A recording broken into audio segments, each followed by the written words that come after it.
દિલ્હી મુંબઈ કોરિડોરના 14 ગામોના અસરગ્રસ્ત પહોંચ્યા પ્રાંત કચેરી ખાતે।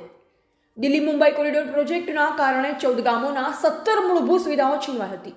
જેમાં ત્રીજી વાર સર્વે બાદ પણ કોઈ નિર્ણય નહીં આવતા ગ્રામજનો દ્વારા બીજી કોરિડોર કામગીરી બંધ કરાવી, જેમાં પ્રાંત અધિકારી દ્વારા 14 ગામના આગેવાન સાથે મીટિંગ કરી 17માંથી 16 માંગણીઓની સર્વાનુમતે સ્વીકારી હતી, જેમાં મુખ્ય માંગણી પાક નિષ્ફળતાના વળતર અંગે કોઈ પણ નિર્ણય નહીં લેવાતા ખેડૂતોમાં નારાજગી જોવા મળી હતી। પાક નિષ્ફળના વળતરને લઈ ખેડૂતો દ્વારા પ્રાંત અધિકારીને આવેદન આપી રવિવાર સુધી કોઈ નિર્ણય લેવા માટે અપીલ કરાઈ।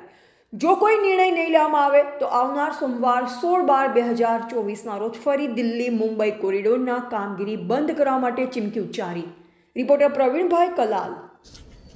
કેન્દ્ર સરકાર દ્વારા દિલ્હી મુંબઈ કોરિડોર હાઈવે જે ઝાલોદ તાલુકાના 14 ગામોમાંથી પસાર કર્યો અને એ હાઈવે પસાર કરવાના કારણે જે અમારા 14 ગામોનો આદિવાસી ખેડૂત ખાતેદારો હતા એમની જે મૂળભૂત સુવિધાઓ હતી એ સુવિધા આ હાઈવેના કારણે છીનવાઈ જતા છેલ્લા 3 વર્ષથી અમે અમારી મૂળભૂત સુવિધાઓ બાબતે અનેક આંદોલનોને આવેદનપત્ર આપી ઉગ્ર આંદોલનો કરી હાઈવેના કામ બંધ કરાવી લડત લડતા જઈને આવતા હતા, પરંતુ 3 પ્રાંત અધિકારીની બદલીઓ થઈ ગઈ। પણ હાલના વર્તમાન જે અમારા પ્રાંત અધિકારી છે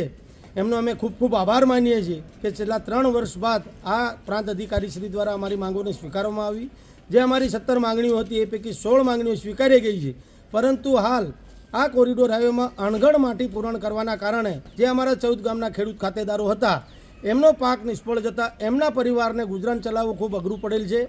એ 16 માંગણી સ્વીકાર હતા, જે અમારી મૂળભૂત સુવિધાની જે જીવન નિર્વાહની પરિવારના ગુજરાન ચલાવવાની પાક નિષ્ફળની જે માંગણી છે એ આજ દિન સુધી સ્વીકારવામાં આવેલ ન હોવાથી આજ રોજ અમે 14 ગામના જે આગેવાન ખેડૂત ખાતેદારો છે તે એક આવેદન મારફત પ્રાંત અધિકારી શ્રી ઝાલોદને મળવા માટે રૂબરૂ મુલાકાત માટે આવ્યા છે। અમે પ્રાંત અધિકારી શ્રીનો આભાર માની અમે એમની પાસે વિનંતી કરી છે કે અમારા પરિવારનું ગુજરાન ચલાવવા માટે આપ જે અમે માંગણી કરી છે અને આપે 2 વાર સર્વે કરાવ્યું છે તો જે અમારા પાક નિષ્ફળ છે એમનું અમને વળતર આપવામાં આવે, અને જો વળતર આપવામાં ના આવે તો આજે અમારા પરિવારોને જીવન નિર્વાહ ચલાવવો અઘરો બનેલો હોય દરેક જે અમે ફોર્મ સર્વે મુજબના ભરેલ છે એ તમામ ખેડૂત ખાતેદારોને 2 ક્વિન્ટલ મકાઈ અને 2 ક્વિન્ટલ સોયાબીન ઘઉં આપવામાં આવે એવી અમારી માંગ છે। જો આવનાર રવિવાર સુધી અમારી માંગ સ્વીકારવામાં નહીં આવશે તો તારીખ 16 ડિસેમ્બરના રોજ સોમવારના રોજ અમે આ જે કોરિડોર હાઈવેનું કામ ચાલુ છે એ કામ તદ્દન રીતે બંધ કરાવી દઈશું, અને એ સમયે જે કંઈ અજુગતી ઘટના બનશે એ તમામ જવાબદારી શાસન અને પ્રશાસનની રહેશે। આપનું નામ? મુકેશભાઈ ડાંગી, ખેડૂત આગેવાન।